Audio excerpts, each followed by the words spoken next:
then we are focused on fixing the real issues. We have not lied. We are not hiding the truth.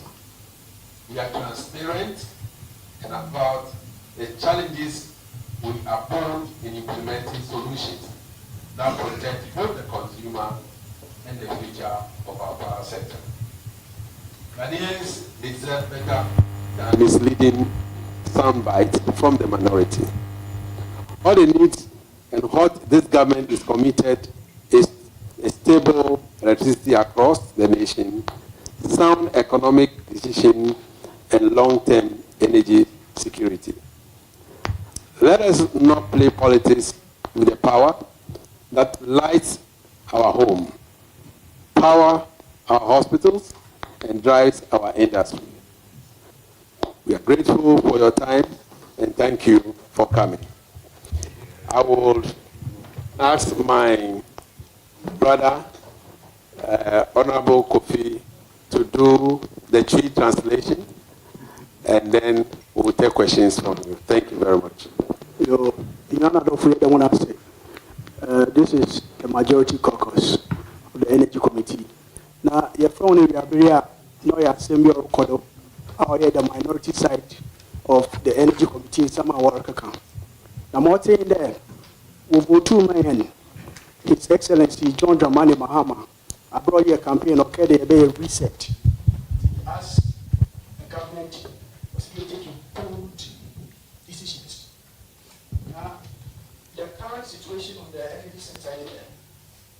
A copy of energy sector, yet they say, you go for Babel, that power of 2.1 billion. You want to know, as at today, a company now here, $3.1 billion. What generated power iPhone IPs? A car yet on, yeah, $1.7 billion. Now, what is doing there? Busumbiara, Abani here 2 billion Ghana cedis. And Sana, energy sector no, Kranian with 2 mesido. Now, da His Excellency John Dramani Mahama Naban, ya there. Yan Kaya today, Akufuado, President Naban no, there you be pass on the debt. At the end of the day, no, or so they solve the crisis. Until you take initiatives. Now, initiatives in the Biam Kede, or ye other 3. It is not only levy a Kawasam. We've taken other initiatives. Yenyum, that the energy sector no, or ye other 3 no affect gas supply. Ye can say, ya plans there, second phase of Ghana gas plant. You be see. There are negotiations with GMPC there on the production or establishment of an LNG plant. And also, about debt in you there.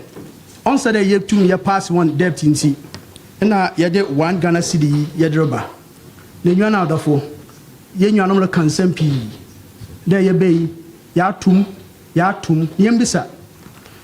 We are the last government, Yabe there, Yade or how Remagana for. But also, the modern day ever solve the problems, no? Because that is why we voted for. Because His Excellency John Dramani Mahama, on Kakade, or the problems by the next president to come, no, I solve. Now, won't tell you. Muyaka ina no yase the 1 Ghana cedi levy no on fa ho biara mba osande afibiara ye hia $1.2 billion and sana ira to fango osande Ghana energy generation mix no ye hia fango near the generate bi. Now there were 2 options. Either there ye de how a kauna ye de to fango no ye de ba copyright. Now what that bills now, what did you electricity bill no? And it says no, say it's your electricity bill at the end of the month 50 Ghana cedis. Or chedi ade kanwa into your crown or 75 Ghana cedis. Ni nyimo how Ghana fuom until you can know. You enforce, you solve the whole problems no. Because His Excellency John Dramani Mahama on kapede yet a how be Ghana fuom. And you another for na sika yeriken or 1 cedi. Afe ahin ozebe mahin. Or 5.7 billion Ghana cedis. Still, Aban being here there, or the Biba Kaun. Not yet Aban, no, we halfway, still, or said Aban is become. Now, Me are kind there. Since your fan go yet on a pump station, it's about 12 cedis, level point there about per liter. As of January, yes, I feel no, it's 16 Ghana cedis. Nti mpo see the 4 cedis no kan still Ghana ni ebenya kakra sika kakra e de gu bottom na assurance so ayer man there multi bia nso no ye ma fango no ne bonye dzen wo pump stations nti ye nwa no mi e da no work kan GPR to fuo ke de work strike na what's na form won hu no won hu there at the end of the day e ho bia mbey na we're live here on TV3 where we're bringing you that exclusive press conference by the majority caucus in Parliament who've been responding to their minority colleagues having to do with the very controversial energy sector recovery levy, which has been amended from 95 pesos up to 1 cedi 95 pesos now. And they've been responding to the concerns that have been raised by their minority counterparts yesterday at that news conference yesterday. And we're going to move from here because there's a lot happening currently. We're going to move from Parliament and take you to the Communications Ministry right now, because that's where the Minister, Samuel Nate George, is also addressing the media. There's a lot of conversation, particularly on data pricing and cost. He's had to engage in a few tangles on social media as well. Let's take you there right now, where he's addressing concerns in relation to the sector. And tasked them with crafting regulatory policies that address the challenges in the sector.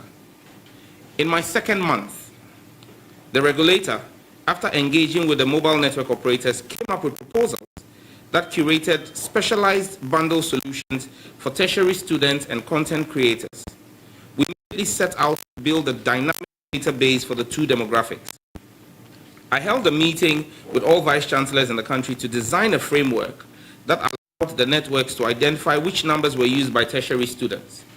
However, I took a policy decision to truncate the process and re-engage the stakeholders to achieve a broader solution that affected all Ghanaian data users. In my third month, these engagements led to a focus on the structural challenges that the networks were facing in delivering their services. As indicated earlier, we had our eyes not just on the value and pricing of data bundles, but on the quality of service delivery. I am sure that even with increased value or reduced pricing, if quality is not improved, we will still have a sour customer experience. This led to the regulator commissioning and completing an assessment of a sample size of network performance in 3G and 4G service offerings across the country, the results of which I discussed with the CEOs and the media 2 weeks ago. In my fourth month, armed with a clear picture of where we are as a sector, I tasked the CEOs to work with me to improve the quality of service and to offer enhanced data bundles. Now let me be clear. My mandate as minister in a free market economy does not extend to interfering in the pricing by private sector investors. Just like the Minister for Trade does not have the power to direct GUTA members to drop their prices unilaterally, the Communications Minister cannot unilaterally direct price reductions. The immediate retort will be, and I am expecting it, but you accused your predecessor of being responsible for price increases. Yes, I did. The SMP toolkit is replete with several policy directions that are not direct price directives, but cumulatively have an effect on pricing.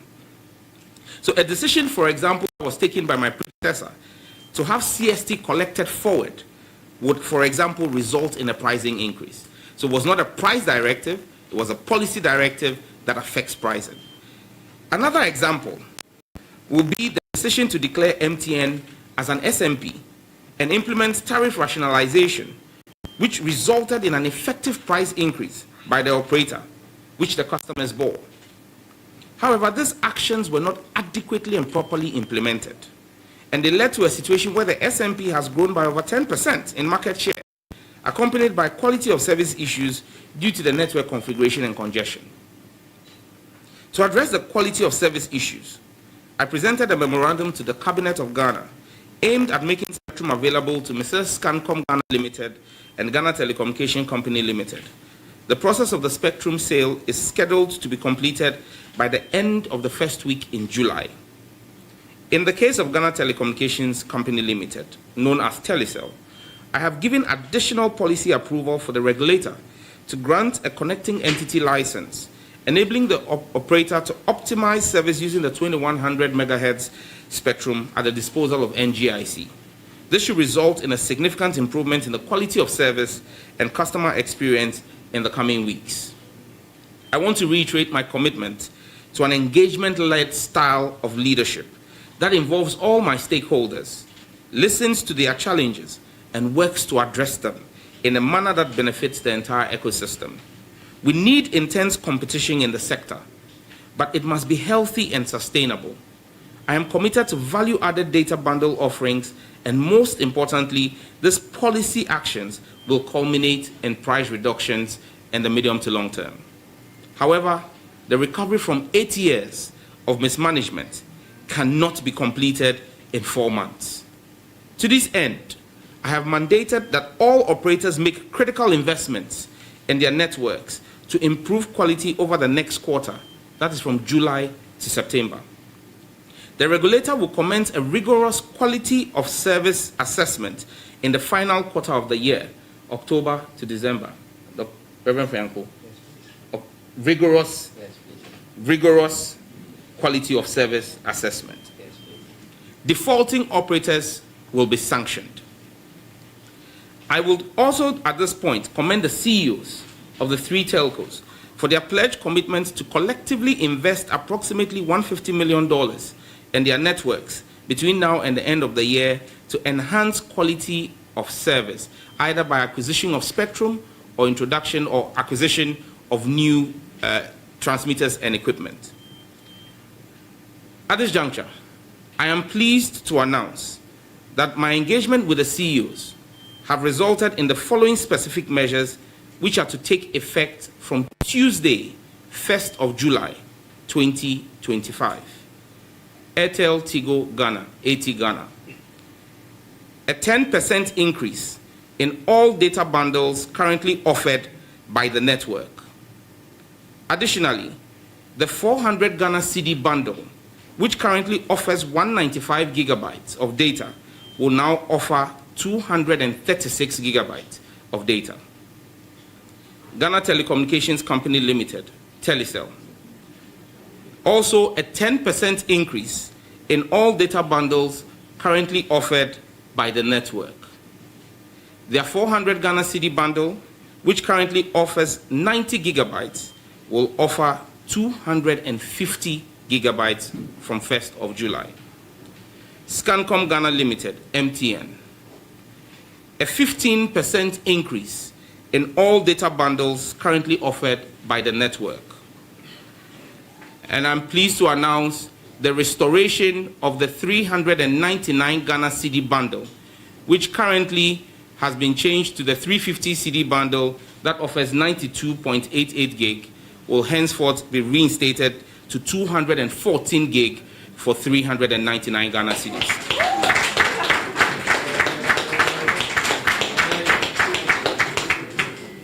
I am aware these increases are going to come at considerable cost to the network operators. However, I am glad that our engagements and the consultations are bearing fruit for the Ghanaian people. To the CEOs, you have my gratitude.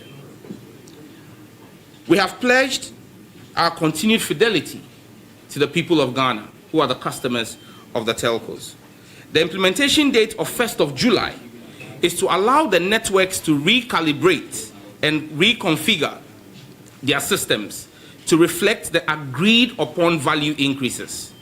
The regulator, NCA, is directed to ensure they monitor strict implementations of this directive from 1st of July.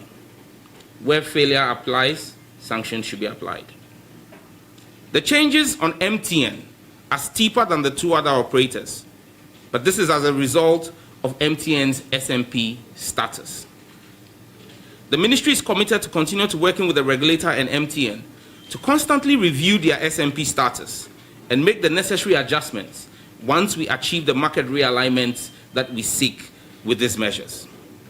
It has also come to my notice that there is a public call regarding the arbitrary charge or change in data prices by the operators. Let me state for the record that the facts do not support that claim. The NCA has a billing verification system to access the billing integrities of mobile data services. The NCA reports that in the last billing integrity test conducted on mobile data bundles for MTN, Telecel, and AT in Q3 of 2024, it found that 1. All data bundles purchased during the test period were correctly credited and remained intact throughout their validity with no unexpected data losses. 2. Non-expiry data bundles did not expire. And 3. All unused data bundles were rolled over after resubscription. These are the facts from the NCA. The NCA is hereby directed to conduct a billing integrity test for data services and to provide quarterly reports to the ministry starting from Q3. The NCA must check data billing for scenarios involving popular apps and websites. And if operators are found to be billing inaccurately, appropriate sanctions should be applied. In conclusion, I am confident we will see further drops in the actual prices of the data offerings when the Finance Ministry takes action on the tax handles in the sector. I'm continuing my engagements with the Honorable Finance Minister to get his approval for the rationalization of some components in the tax buildup in the sector.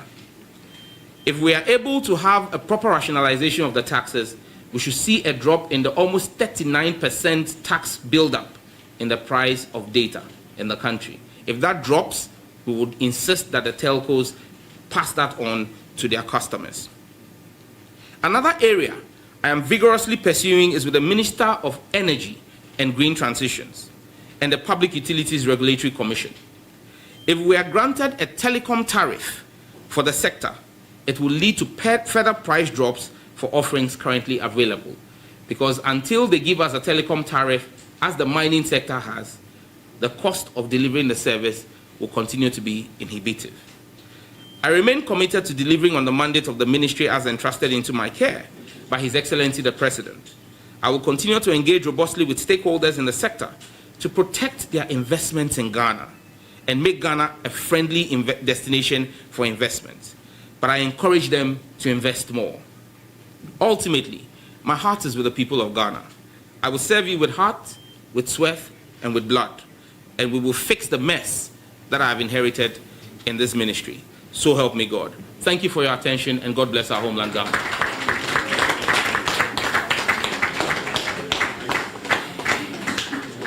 And so, I will field questions from the media.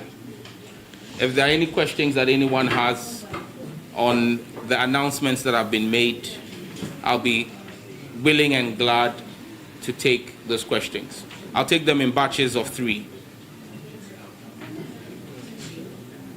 Yes, sir. Afternoon. Clarity on the prices for the data packages for Telecom. I don't know whether I heard you correctly, but you said the 400 cedis to one is presently at 90 gig. 190. It's currently at 190 gig, and now they will offer 250 gig for the same price. Will it not come at a cost to them? Well, that's why I have not done this unilaterally. And that's why for those who have always said, just announce, I'm glad today you have all the 3 CEOs here. And we will not have an instance where you will see people either go to court to challenge the directive or go to the electronic tribunal. But we have worked together to get to this point. And that's the value of consultation. They say the patient dog, it's the fattest bone. And once again, I extend my gratitude to the CEOs for the work they have done over the last 4 months with me to get to this place. It's not the end of the journey. There's still a lot more we will do together for the Ghanaian people to make their businesses profitable, but to make data accessible and affordable for the Ghanaian people. So yes, it will come at cost to them, but they also know that they have a responsibility to the Ghanaian people. Yes, a follow-up. I mean, this one is a good idea, but there's a problem of poor network. You can have 1,000 gigs, but if you don't have good network, you cannot use it. Telecom, for example, which I believe government has some shares in it, their network is quite lack. Very bad. I entered this building, I tried, I said to me, and I was shocked. In the building of the communication ministry, and there's no good network. Well, that's why I just addressed in my address. I spoke specifically to the telecell intervention that we're making. Apart from the fact that we've offered both telecell and, maybe because I use their official names, Ghana Telecommunication and Scancom. Scancom is MTN. Ghana Telecommunication is telecell. We've offered them spectrum. Now, just so that we appreciate what it is, the ability to give you quality of service, the ability for you to be able to stream your data or your videos without them buffering, depends on the amount of bandwidth and spectrum, and the amount of bandwidth, and that also depends on the amount of spectrum that the telecom companies have. I know that both companies, including even AT, have been asking for spectrum for the last 4 years. They've not gotten it. But that's why I said it comes back to diagnosing what the problems are and fixing them. And that's why we're offering spectrum to MTN, we're offering spectrum to Telecel, and both companies, as a sign of their commitment to improving quality of service, have agreed to buy the spectrum that we're offering to them. Spectrum is also not very cheap. I must be honest about that. It's pretty expensive, but they are paying for the spectrum. Once we complete the deal by the first week of July, that will give them additional spectrum and bandwidth that they can then use to improve the quality of the network. Again, it is not a switch that gets turned on immediately they get the spectrum. They need to do investments in their network. They need to bring in new transmitters. They need to bring in new switches. They need to do configuration. And that's why we've given them a quarter, 3 months. So if you listened again in my speech, I spoke about the fact that we're giving them spectrum by end of July. First week of July, we expect that to be done. But we expect them to complete it by the deployment of that spectrum by end of Q3, which is September, July to September. And I've asked the regulator to immediately begin testing for the improvement in the quality of service in Q4, which is October to December. So yes, we will see. But again, in the specific case of Telecel, I again in my speech stated that I had given them approval, I had given the regulator approval this week for them to grant them a connecting entity license so that they can begin to offer improved services using the 2100 megahertz spectrum band that's held by NGIC. That again is policy direction we're giving to allow them be able to get access immediately to some spectrum that can improve their quality of service. But let me not mince words. 2 weeks ago, I had a meeting in this room with the CEOs and showed the quality of the network and the status of the infrastructure. By end of Q4, the NCA will bring us the quality of service report. We would again show it to the country, and if there are failings anywhere, we would apply sanctions. I hope we don't get there. Next question. Yes. Kindly identify yourself. You can speak, but kindly identify yourself so the room knows who is speaking. Thank you very much. My name is Sammy Lona. I'm wondering why Telecel, AT didn't get some of the spectrum. Maybe I'm managing to come from it. And then, secondly, if I heard you rightly, MTN is supposed to reduce prices by 15%, while the two others are supposed to reduce prices by 10%. I'm a bit confused about how come the SMP are not reducing prices at a bigger margin than the other two. All right. I'll start with your last question. I did not say that they should reduce prices. Let's be very clear. My directive is loud and clear. I have not asked them to reduce prices. I have asked them to increase value offerings. There are two different things. And if you again listen to my speech, I said that the committee that had the 14-day mandate identified 3 key areas: value, price, quality of service. So we've not, and I've stated that prices will drop when we see the movement at the finance ministry on the tax handles, and when we see movement at the energy ministry on the telecom tariff. What we are doing as a regulator and as a policy driver right now is on value. We will deal with value and quality of service. Now, why is MTN doing more? Because if you realize, when they were declared SMP about 4 years ago, if I'm not mistaken, in 2020, so 5 years ago, the ministry directed a 15% increase in their effective rates. So basically, we've reversed that. Because if we had done 10%, they would still effectively have been higher than where they were previously. And I'm minded by the fact that today, as a significant market player, whatever we do on that network affects almost 76% of all mobile network users. And so, as a sign of our commitment to understanding and dealing with the challenges Ghanaians are facing at this point in time, we've taken that decision. It means a lot more loss as well, don't forget, for the SMP, because then they are carrying a lot more burden. Because if you give more value, it's cost to the network. So if they are the SMP and you are imposing a certain, in quote, levy of some sort, they should carry more than the other two networks. Because if they carry less or the same, then it means that you are not being fair to the other networks that don't have the same market size. And that's why we've created this intentional arbitrage between the reductions. The other question about why 80 did not get. Do not forget that 80 is a merger between Tigo and Airtel Ghana. And both of them had spectrum holdings which got consolidated. At this point in time, 80 is the only company, MNO, that doesn't offer 4G. The ministry is currently in the process of restructuring 80. There's been a public announcement of conversations going on of a possible relationship with a private investor.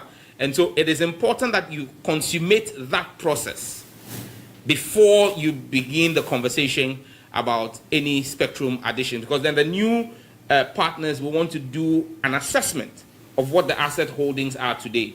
Those asset holdings should not be fluid relative to spectrum. It should be definite. We finish the negotiations, and then we can always look at what we will do for 80. But don't forget that at this point in time, 80 belongs to the government of Ghana 100%. And like I keep saying, all options are still on the table for us relative to 80 and what we will do going forward. Thank you. Yes. Hello, Mr. My name is Parker. I work on your party. Some of the telcos, you know that they give you the right hand and take the left hand. So in this case of reduction, are we not going to see any increase in the airtime usage, or still going to be taken? Well, are you talking of voice or data? Voice. This directive does not affect voice. Yeah. So my question is, now that you're talking about reduction, are they not going to increase? Okay, so let me be clear. All the telcos, by regulatory practice, have to notify the regulator of any price increases. And at this juncture, let me just say that Telecom did some increases on their fixed broadband, not all their mobile data services, only fixed broadband. An increase of, I think, 20 cedis and 30 cedis in some cases. The regulator has been informed, and as the ministry, we have indicated to the regulator to go back to the MNO to have a conversation on the reversal of that increase, because in this day and age, our focus is on reduction. And so the operator and the regulator will have conversations about how to walk back even those 20 and 30 CD increases. And so that should give you assurances that the regulator will not. And again, in my speech, I referenced it when I said that I asked them to do a test of all effective rates, not just data but voice, to ensure that no telco would price above what is permitted or what has been approved by the regulator. When they do the test and it is found that any of the regulators, any of the operators is charging beyond their approved rate, there'll be sanctions for it. And trust me, we will come down hard on that. But so far, in the 4 months I've engaged with the CEOs, I'm sure and confident that they will not act in a manner that is arbitrary and without recourse to the regulator. Any other questions, please? Well, ladies and gentlemen, if there are no further questions, I want to thank you, our brothers and sisters from the media, the CEOs, directors, chief director, the ministry, CEOs, the regulator. Thank you very much. God bless you.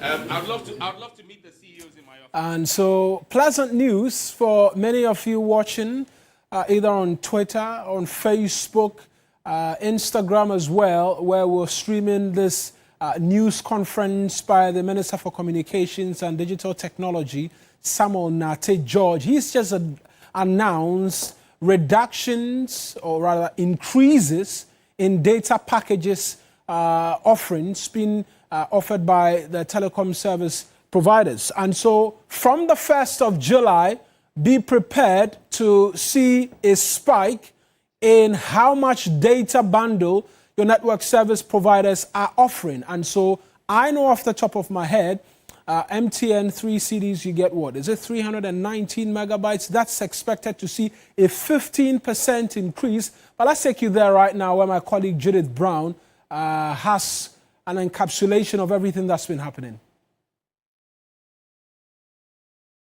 Right, we'll take you to Judith shortly. She's my colleague there. Just a bit of a challenge with respect to being able to hear exactly what she has to tell us. But I was walking you through what the upward adjustment is. The minister has been straightforward. This is not an order. It's been something born out of consultation with the telecom companies, and this has been something they've agreed to do upon his consultation with them and their own intervention. So here's what it is.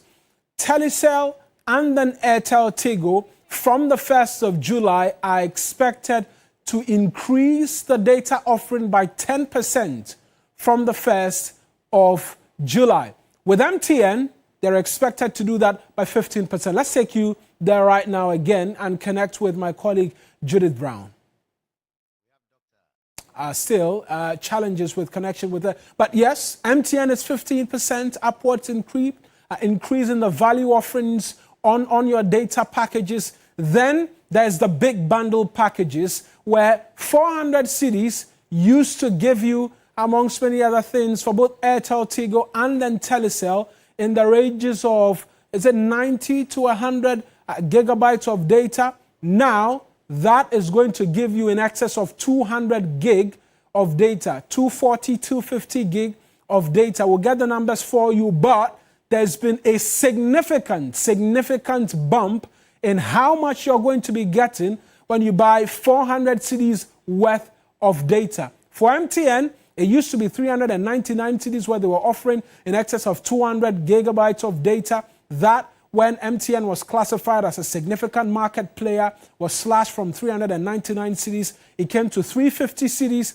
and then you were offered in the ranges of 90 gig, 92 gig, thereabout. There's been a huge bump in that as well. Now it's gone back to 399, and guess what? You get 214 gigabytes worth of data, as has been announced by the Minister, Sam George. There's additional details as well on 5G and then the spectrum. The Minister mentions that MTN and Telecel have come forward with preparedness, wanting to purchase a spectrum from government. He says works are underway in the background, and soon enough that will be allowed, and they will use that to improve network reception in and around the country. On reception and the poor quality of service, he says the National Communications Authority is currently doing an assessment of the network quality. As and when that report is done, any of the networks which are found capable of delivering substandard service, sanctions will apply. And so that's the latest. The big news is that you're getting a 10% upward value offering in the data packages. Let's take you to Judith Brown, who's at the Communications Ministry right now.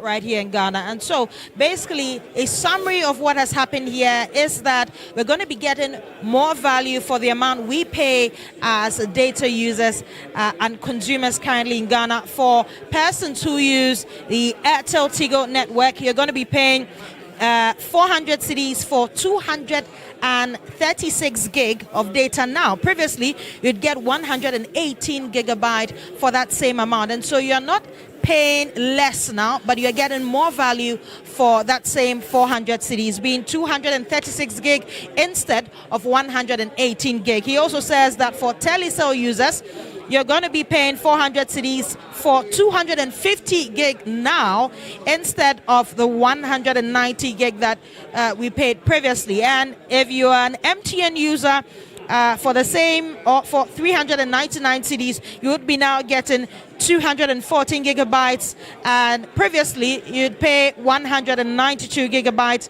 for MTN users. And so basically that's the summary for all the telcos as regards to the value you're getting for the same amount you paid previously. You're getting more in terms of gigabyte. And he says, that's the Minister Simon Ate George, he says that the implementation date is 1st of July 2025, and he's given the telcos the rest of the month to be able to configure or reconfigure their systems to adjust to the new values that are added to the same prices that we used to pay. And so he says that failure to adjust your systems as a telcos will attract some sanctions. He says that in terms of quality, we've also been asking about the issues of quality of the data services we have now, network services, a lot of complaints about the quality experience across all telcos. And he says that they're offering spectrum to both MTN and telecell networks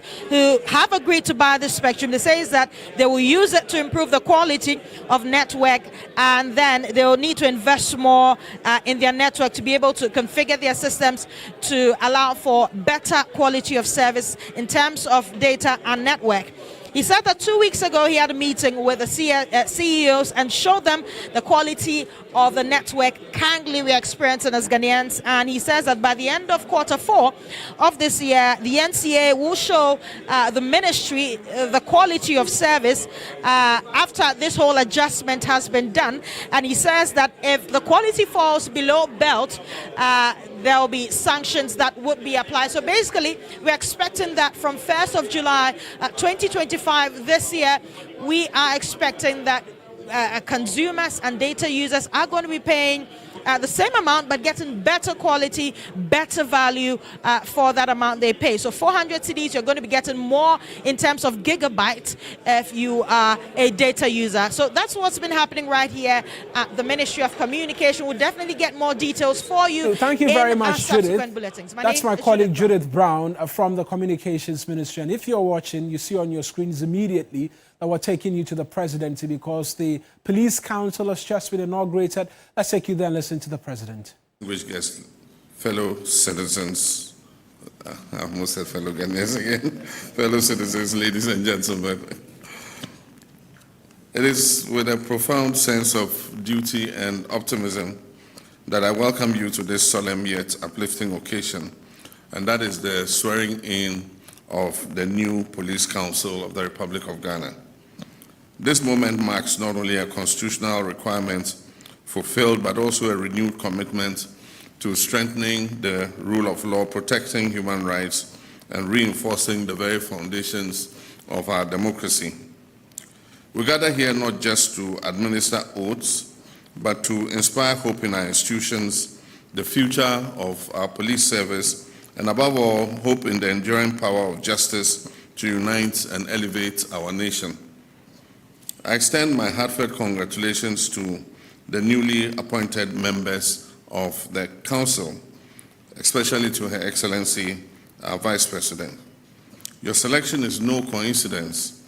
It reflects your integrity, expertise, and proven dedication to serving your nation. You've been called to serve at a critical time when public confidence in our institutions is being tested and when the Ghana Police Service must reposition itself, I dare say reset itself, to meet the growing expectations of the Ghanaian people. You're now custodians of one of the most essential mandates in our republic, to guide the conduct, welfare, and effectiveness of our National Police Service. This is not a task to be taken lightly. It is a sacred trust, a moral and legal responsibility to uphold the dignity of the uniform, the sanctity of justice, and the security of every Ghanaian life. The Ghana Police Service must be a beacon of integrity. For too long, issues of politicization, arbitrary promotions, disregard for seniority, unfair postings, and breaches of professional conduct have cast shadows over the service's credibility. I'm fully aware of the frustrations among the ranks of the police service and the general public. Many of your officers feel sidelined and demoralized, and many citizens feel unheard and unprotected. These conditions are not sustainable in a just and democratic society. Today, I charge this council that we have just sworn in to be bold and impartial, address these grievances swiftly and justly, re-establish the trust within the service and between the service and the citizens. Do not allow power to overshadow fairness. Let professionalism, not political pressure, guide your decisions. We must restore the police service to its noble place as a force for good, governed not by fear, but by respect of an appreciative public, not by intimidation, but by exercising lawful authority.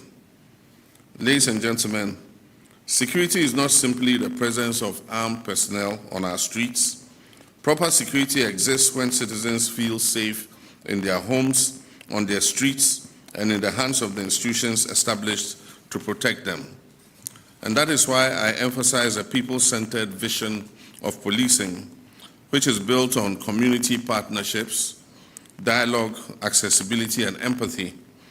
Our police must not only be enforcers of the law, but must be collaborators with the society, working with our communities to prevent crime, to resolve disputes, and to protect vulnerable populations.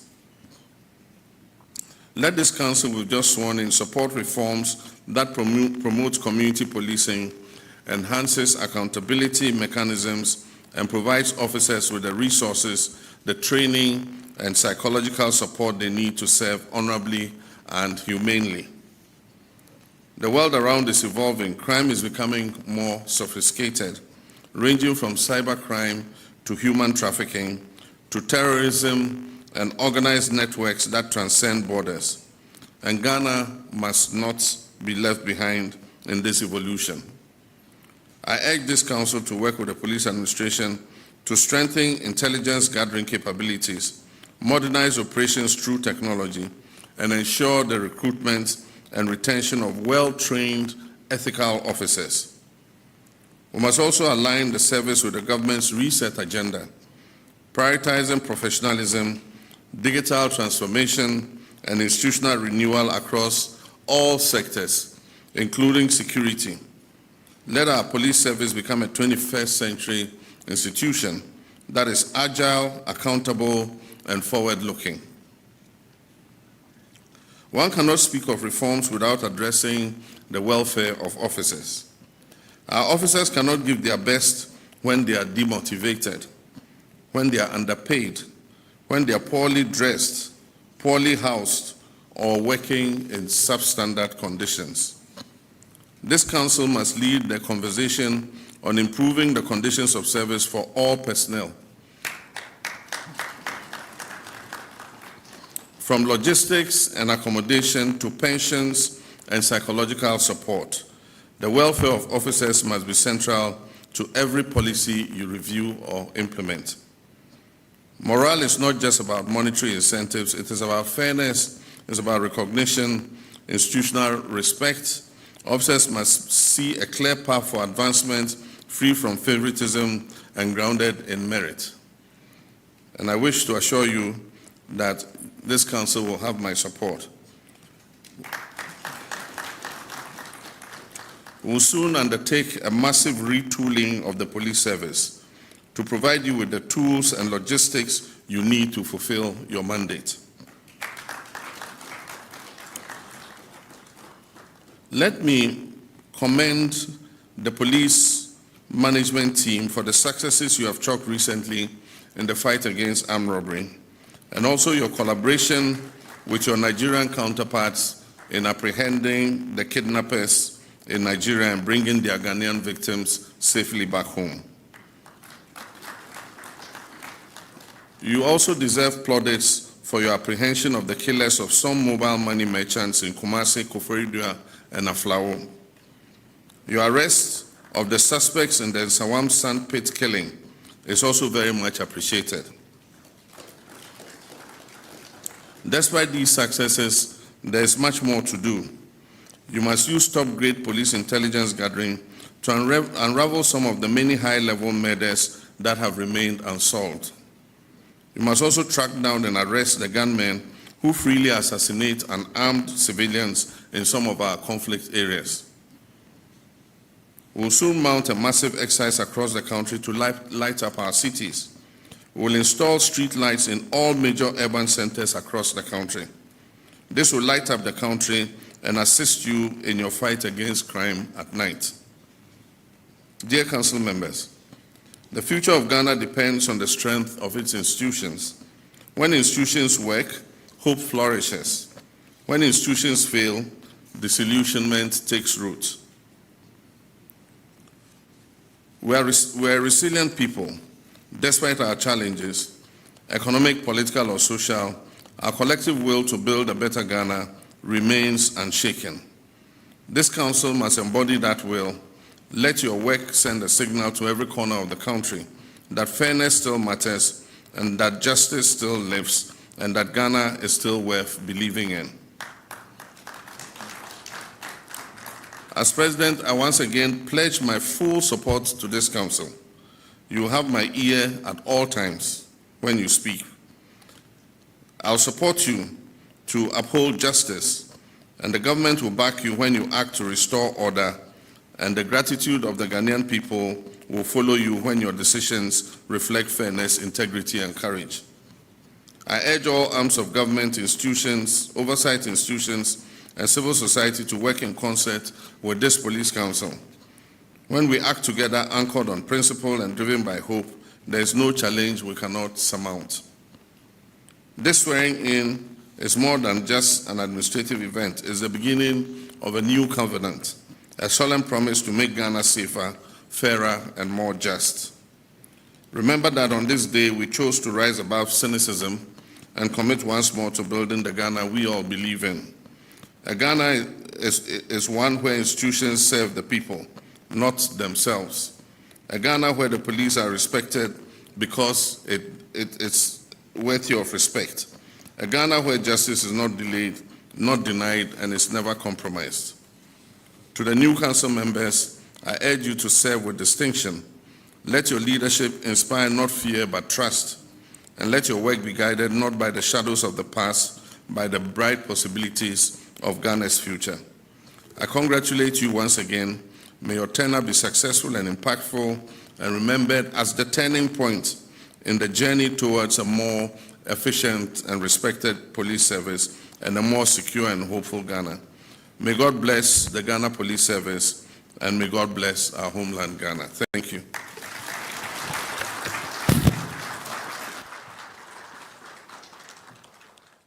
And so that's the President speaking following the inauguration of the Police Council Board. He says he expects this board to lead the charge in the turnaround of the Ghana Police Service, an institution at the heart of law enforcement in this country, one which has been bogged with negative, really, perceptions about corruption and its associated challenges. The President has spoken to matters of morale within the service as well, and the need for the welfare of the average police person be taken care of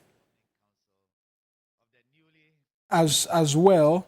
And so let's try and run you through the list of persons just before the Vice President. I think she's just going to speak. She is the chair of the Police Council. So let's hear from the Vice President now, then we run you through that. Welcome everyone to be here and to say good afternoon. Oh, good afternoon. Thank you. I'm deeply honored to accept the responsibility entrusted to me as Chairperson of the Police Council. I thank His Excellency the President for this confidence expressed I accept this role not as a privilege, but as a solemn duty to the people of our nation and to the men and women of integrity who serve in our police service. We gather here at a time that demands a resetting of the police service with a focus on principled leadership, clear vision, and an unwavering commitment to justice, equity, and to public service. The work of the Police Council is not ceremonial. This is the moral and strategic compass meant to guide the integrity, professionalism, and transformation of our law enforcement institutions. Excuse me. This responsibility is a serious one. The decisions we make will impact the safety of our citizens, the morale of our officers, and the trust between enforcement, the law enforcement, and the public. I pledge to lead this council with transparency, inclusivity, and a deep respect for the rule of law. My fellow council members and I will work to ensure that our police service is empowered, well-trained, and accountable, and as well equipped to meet the evolving challenges of modern democratic policing. We must promote a culture where the uniform is a symbol of honor, not fear. We must work to foster trust between the police and the communities they serve, emphasizing community policing, human rights, and no tolerance to the abuse of power. Discipline within the service will be firm and fair, and every officer will be held to the highest standard of conduct. Now to the brave men and women of our police service. You are the front line of our national security and the face of justice in our communities. You deserve leadership that supports you in your mission to serve and protect. And Mr. President, we thank you for your assurances. And this is the type of leadership I commit to bring to this role.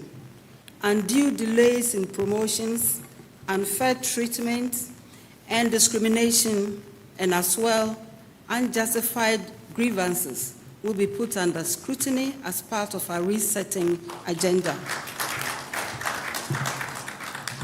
To the citizens of our country, we serve you.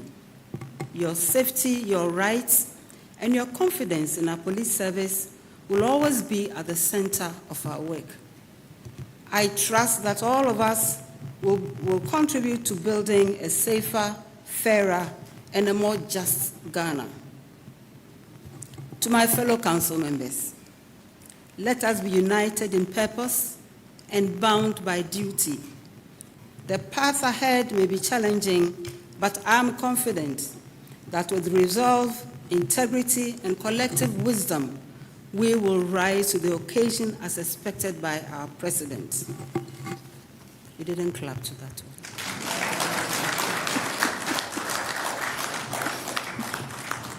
Again, on behalf of the council, I want to thank the president for this opportunity to serve. And we all accept the appointment with humility and resolve. Thank you, Mr. President. And may God bless our police service and our country, Ghana. Thank you very much.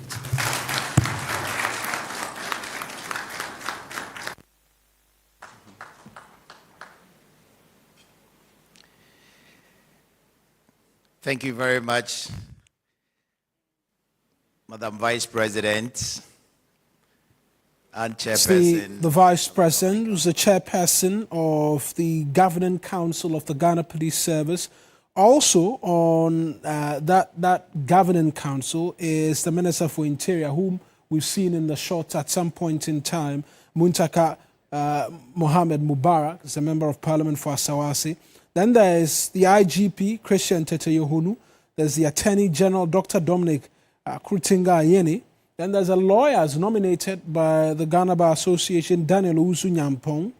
And then a rep of the retired Senior Police Officers Association, COP retired Nathan Kofi Boachi as well, is on that council. Then there are members of the police service appointed by the president acting in consultation with the Council of State. There are two of such members. There is DCOP Lydia Yako Donko, the senior officers rep. But right now, what we're seeing on our screens is the governing council of the Ghana Police Service taking a picture with the president right now, and so that's what we have. But on your screens as well is that big news about data prices being reduced, amongst many other things. Log on to 3news.com, go onto our social media networks. You find all of the details there as well for you. The latest that's been coming in from the Minister for Communications and Digital Technology and Infrastructure, Samuel Nate George, as well. Those are the details. We've been providing details of that for you as well. But back at the presidency, pictures are being taken between members of the governing council of the Ghana Police Service, as well as the president and then the vice president, who is the chair of this council as well. And so that's it from us by way of all of the details, all of the events that's been happening. We started off from Parliament, where the majority had cause to speak to the concerns from their minority counterparts. Noble Crosby Annan was there, provided details from there for us as well. We took you to the Communications Ministry, where Sam George has announced sweeping upward adjustments in terms of data value offerings by the telecom service providers. And as well, we've brought you to the presidency, where the inauguration of the Police Council has just taken place.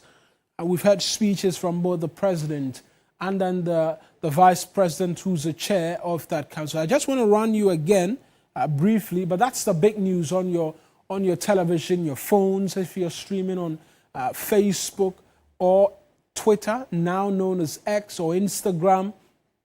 That's the big news as it continues to slide and glide on your screens. Upward review in terms of the value offerings, and so you'll be getting more.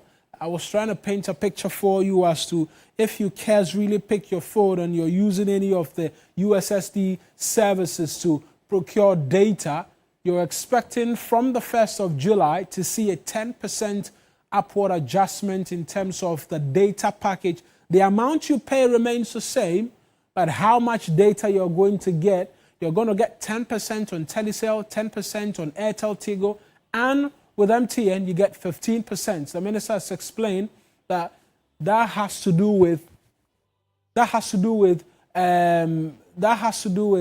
the significant market player status of MTN, and that's why they are seeing a markedly increased value offering from MTN as well. But that's just it.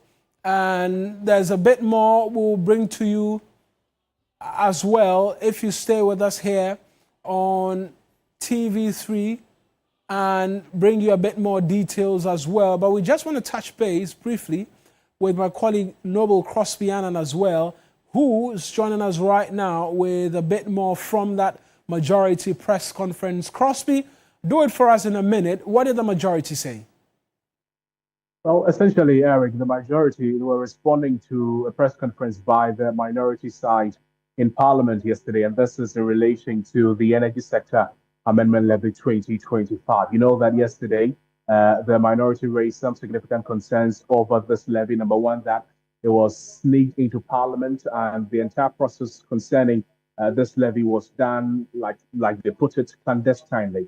Now, they are also saying that the majority, I'm talking about the NDC government, it's a 360 turn they made from their position when they were in opposition to now that they are in government, because they spoke about they not, bringing new taxes to overburden the Ghanaian taxpayer. But the majority's response right now, they're telling us that the claims by the minority yesterday, it is false and it is misleading.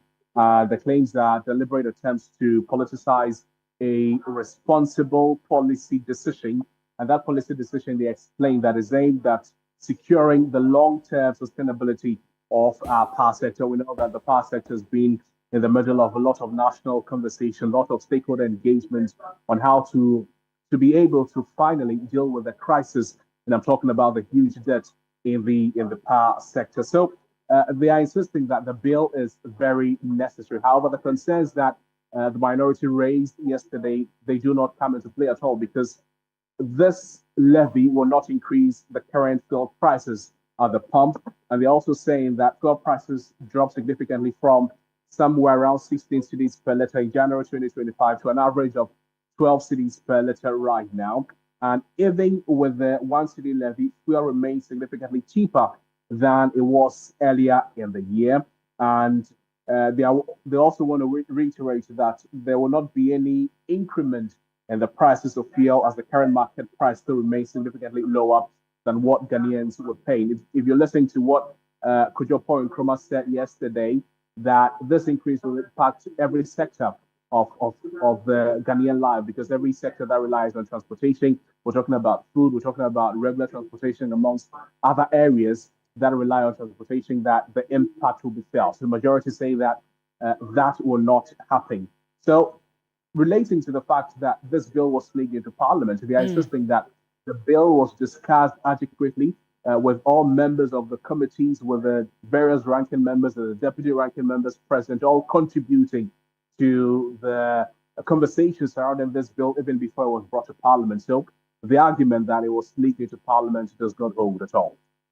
Right on, Crosby.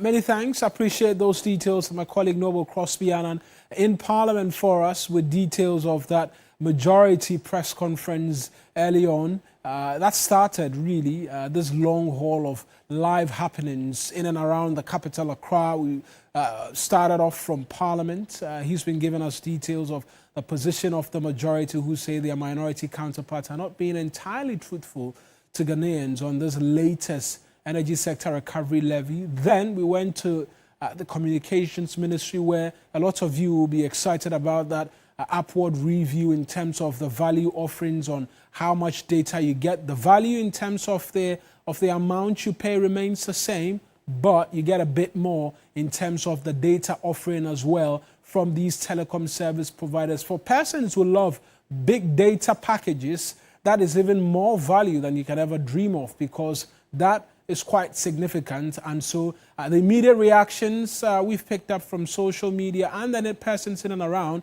a lot of people are excited, can't wait for July 1. We'll see how all of that goes, because the minister says there has to be recalibration of all of the processes of these telecom networks to allow and enable them begin the implementation on the 1st of July. Then we've ended up at the seat of government, the presidency, where the police council has been officially inaugurated. That's to be chaired by the Vice President, Professor Nana Jane Opoku-Agyeman. I was running you through the list of individuals. We just got to the two more persons who are to be appointed from both the senior and then the junior officers rank of the police service. And so the current CID boss, DCOP Lydia Iyaka Donko, she's a senior officers rep. Then there's Chief Inspector Angel Lolo Esquire, who's a junior officers rep. Then there are two additional members who get onto that board as appointed by the president. The COP retired Rose Bia Tinga, and then BT Baba, Benson Tongo Baba, all being a part of the police council. That'll bring us right now to the end of the spot checks we've been doing for you this afternoon. I'm Mawina Egbeta. Normal programming resumes.